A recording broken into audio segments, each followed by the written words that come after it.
Psychology practice bits. మొదటి ప్రశ్న.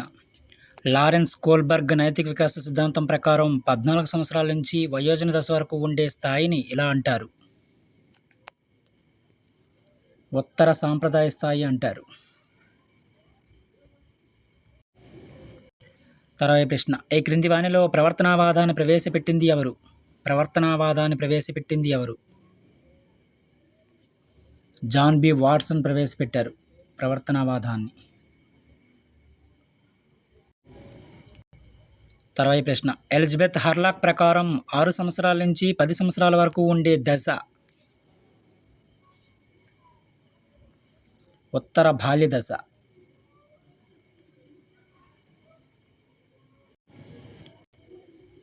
తర్వాత ప్రశ్న. ఈ క్రింది వానిలో చికిత్సా పద్ధతిగా పిలువబడేది? వ్యక్తి అధ్యయన పద్ధతినే చికిత్సా పద్ధతి అని అంటారు. Clinical method. తర్వాత ప్రశ్న. ఎరిక్సన్ మనోసాంఘిక వికాస సిద్ధాంతం ప్రకారం శ్రమించడము న్యూనత అనేది ఇందులో ఉంటుంది. ఈ దశలో పాఠశాల దశలో ఉంటుంది శ్రమించడము న్యూనత అనేది. తర్వాత ప్రశ్న. ఒక వ్యక్తి సంరచన, ఆలోచన లేదా ప్రవర్తనలో మార్పులు రావడము ఇది జీవ సంబంధిత పరిసరాల ప్రభావం వల్ల వస్తుందని వికాసాన్ని ప్రవచించింది ఎవరు క్రింది వానిలో? క్రైగ్ నిర్వచించారు. తర్వాత ప్రశ్న. ప్రజ్ఞనందు సామాన్య కారకం జి, నిర్దిష్ట కారకం ఎస్లను ప్రతిపాదించింది ఎవరు? స్పీర్మన్ ప్రతిపాదించారు.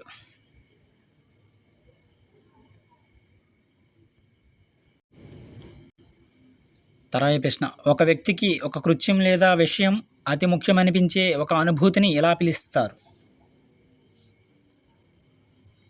అభిరుచి అంటారు.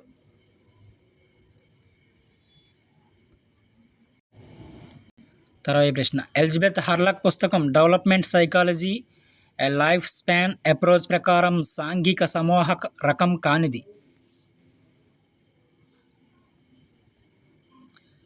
అవ్యవస్థీకృత సమూహాలు అనేవి.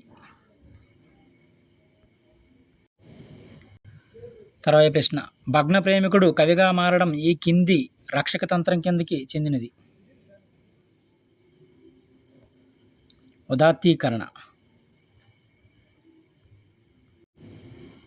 తర్వాత ప్రశ్న. ఈ అభ్యాసన సిద్ధాంతం అవధానము, ధారణ, నిష్పాదన, ప్రేరణలను సోపానాలుగా కలిగి ఉంటుంది.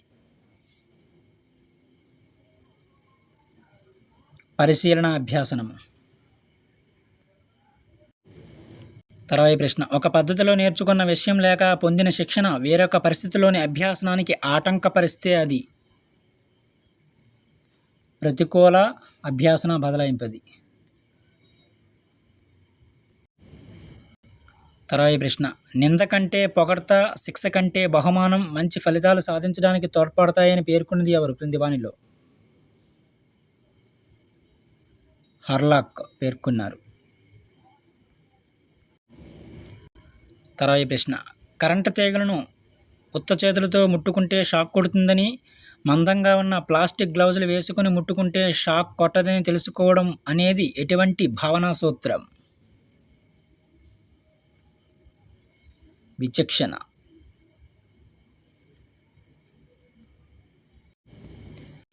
తర్వాత ప్రశ్న. ఈ గెస్టాల్ట్ నియమం ఒకేలా ఉండే అంశాలను ఒక సమూహంగా చూడడాన్ని తెలియజేస్తుంది. సామ్య నియమం, లా ఆఫ్ సిమిలారిటీ. తర్వాత ప్రశ్న. సరైన వయసు రానందున ఒక శిశువు కృత్యాన్ని సరిగా చేయలేకపోతుంది. ఇందులో ఇమిడి ఉన్న అభ్యాసనను ప్రభావితం చేసే కారకం ఏమిటి? శారీరక కారకం. తర్వాత ప్రశ్న. ఈ క్రింది వానిలో మానసిక చలనాత్మక రంగానికి చెందినది? సునిశ్చితత్వం మానసిక చలనాత్మక రంగానికి చెందింది. తర్వాత ప్రశ్న. పూర్వజ్ఞానం కలిగిన విషయాలను అభ్యసించేటప్పుడు ఏర్పడే అభ్యాసన వక్రరేఖ? కుంభాకార వక్రరేఖ.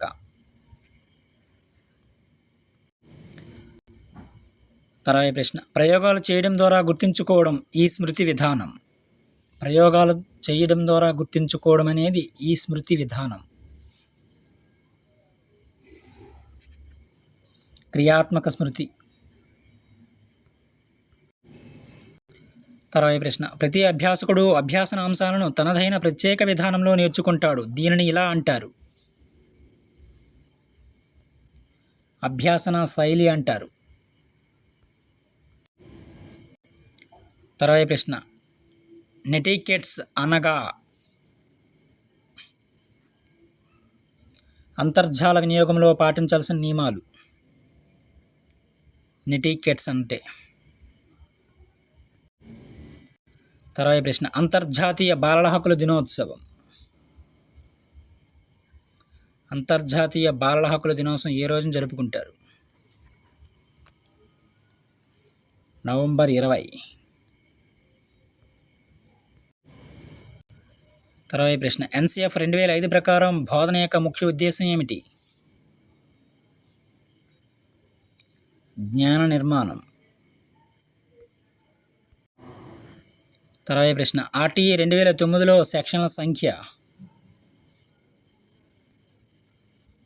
38 సెక్షన్లు కలవు. విద్యా హక్కు చట్టం 2009లో సెక్షన్ సంఖ్య ఎంత అంటే 38.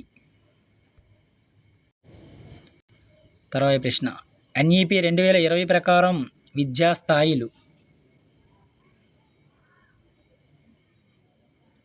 5+3+3+4 విద్యా విధానం. తర్వాత ప్రశ్న, ఈసీసీఈని విస్తరించండి క్రింది వానిలో. Early childhood care and education.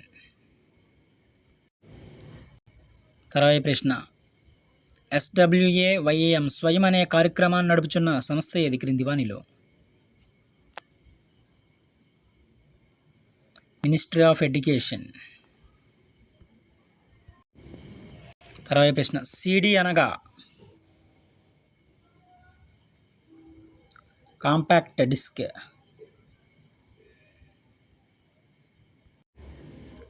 తర్వాత ప్రశ్న, స్కాఫోల్డింగ్ను పరిచయం చేసింది ఎవరు క్రింది వానిలో? వైగాట్స్కి పరిచయం చేశారు. తర్వాత ప్రశ్న, ఎపెక్స్ అనేది క్రింది దేనికి ఉదాహరణ? ఎపెక్స్ అనేది క్రింది వాటిలో దేనికి ఉదాహరణ?